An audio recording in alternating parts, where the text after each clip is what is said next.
சரி சரி.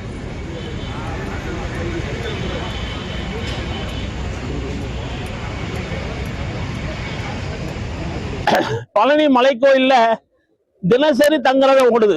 இதோ வருஷத்துல ஒரு 2-3 நாள் முக்கியமான நாள் மட்டும் ஓடாது. மற்ற நாள் பூரா ஓடிட்டு இருக்கு. அதுக்கு ஒரு நாள் ஒருத்தர் நான் தங்கரகம் கட்டணும், பணம் கட்டணும் அப்படின்னா 2000 ரூபாய் பணம் கட்டணும்.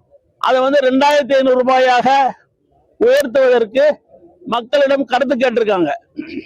அதே போல அரை கிலோ பஞ்சாமிர்தம் 40 ரூபா இப்ப வித்துட்டு இருக்காங்க. அதை 45 ரூபா அல்லது 50 ரூபா ஆக்கலாமா அப்படின்னு ஒரு கருத்து கேட்டிருக்காங்க. பழனி மலை தமிழ்நாட்டிலேயே மிக முக்கியமான ஒரு ஆன்மீக தலம். 6 படை வீட்டுல முக்கியமான 3வது படை வீடு. தைப்பூச சமயத்திலாம் கோடிக்கணக்கான பேர் நடந்து வர்றாங்க. அந்த கோயிலுக்கு அதிகமான வருமானம் வருது. அந்த கோயில்ல இந்த சின்ன சின்ன காரியங்களுக்காக மக்களை தொல்லைப்படுத்துவது தேவையில்லை. இப்ப என்ன நடைமுறையில் இருக்கோ அதை அப்படியே நடைமுறைப்படுத்த வேண்டும் என்பது விஸ்வ பரிஷத்தினுடைய கருத்து. அனைத்து விதமான உள்ளூர் மற்றும் உலக செய்திகளுக்கு நமது www.adhiban.com என்ற இணையதளத்தை பார்வையிடவும்.